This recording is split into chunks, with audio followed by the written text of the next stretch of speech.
have taken an image to edit, so apply the changes and make some customization over the image. So there we will find the designs here, add a new visual, use the pen here.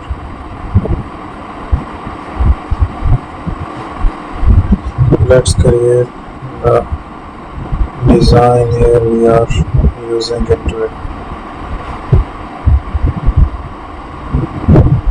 I will add a paint. Thank you for watching our video.